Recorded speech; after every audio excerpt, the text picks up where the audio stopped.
suppose, facilitating the learning that's going on, because there is an awful lot of learning that happens inside a coaching call, and creating that awareness. So really enabling the client to see what's going on and bringing anything to their awareness. Because once we're aware of something, we can suddenly decide, well, okay, I can change this, or I don't want to change this. So it's really amazing how awareness really assists in the call.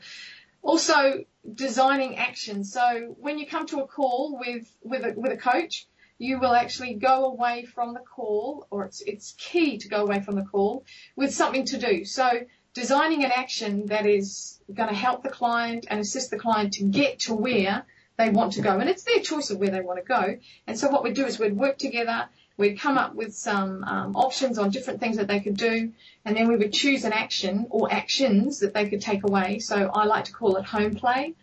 And they'll go away and they'll do those actions. So designing the actions for the client to take away is really good, because, then the client starts to get results. And that's why the client comes to me. That's why a client pays me. And that's why the client chooses to work with me, is because I get results for them. Empower them to get the results. So all I do is ask questions.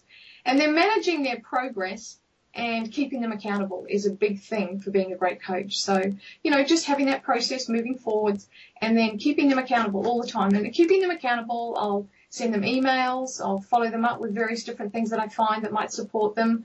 Or before they come to the call, they have to fill out some form of progress that they've done, what the wins were, what the challenges were, what they didn't do that they said that they were going to get done.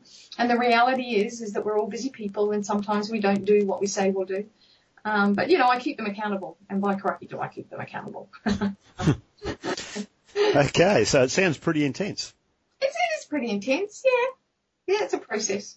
Okay, now I guess we can get really caught up sometimes with terminology, and I was looking at the new Certificate 4 in Training course just last week, and they've got a whole unit now in mentoring. So do you see a difference between coaching and mentoring, or are they the same thing?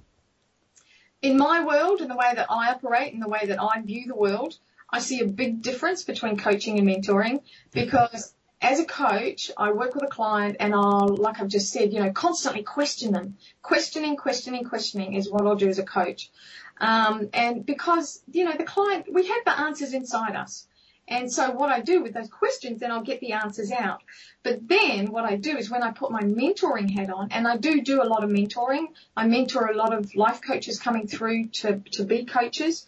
And so when I put my mentoring hat on, I come from a place of experience, and I'll openly share my experiences, my pitfalls, because we all have a few of those along the way, because if we didn't have those, we wouldn't be where we are today.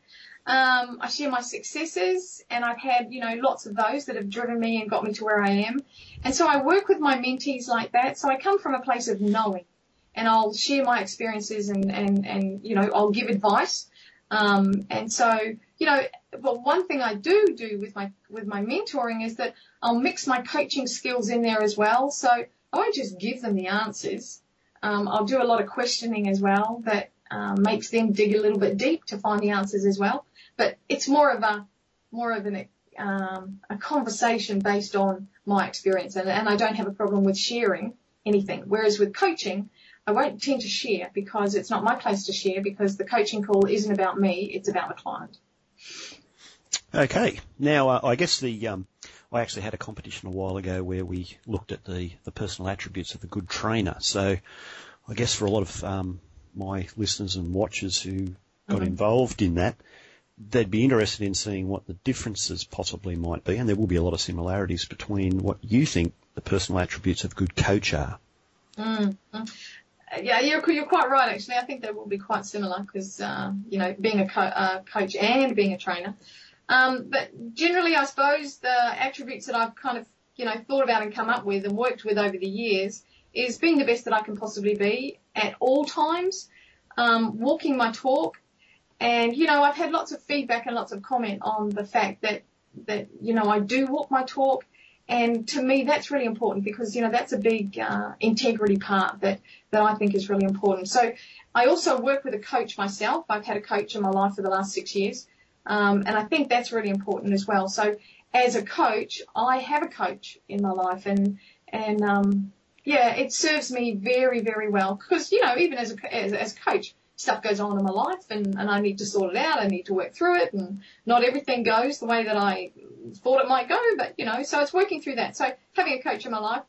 I encourage greatness from my clients, so therefore it's important for me to encourage that within myself. So I'll work on that daily, and it might be whether I do that in a short meditation or whether I do it as a gratitude thing at the end of the day by writing out a gratitude journal, or just really being aware of the fact that or of how grateful I actually am of all the fabulous things that I've got around me. So, you know, really working on that. And that's personally and professionally. So, you know, being the best that I can be and being great, being as great as I can be. Also, looking at, because like I said before, you know, we all have challenges. And, you know, some of them are big challenges, some of them are baby challenges. But it's looking at how I deal with my challenges and how I overcome my challenges. So, you know, I have different strategies in place that enable me to do that. So I can get over the little hurdles or the bumps in the road or any major challenges for me. So it's really understanding my strategies that I have in place for myself to overcome those.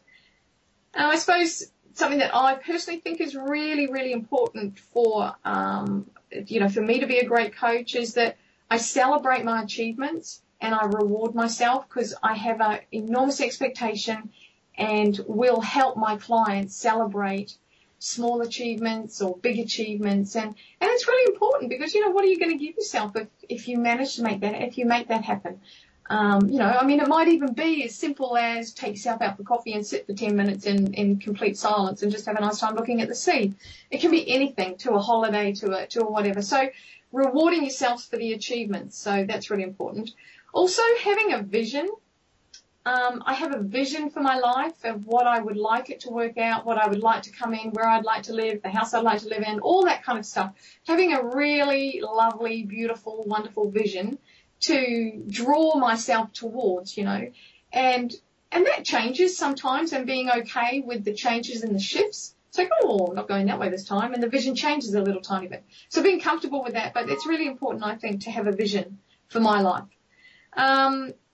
And look at how I'm inspired, you know, what inspires me. So, and I work with clients as well as to, you know, what inspires them. So for me to be a great coach is I need to know what inspires me, you know, and how I create my life. So, you know, what inspires me is firstly the work that I do with my clients. I just love that.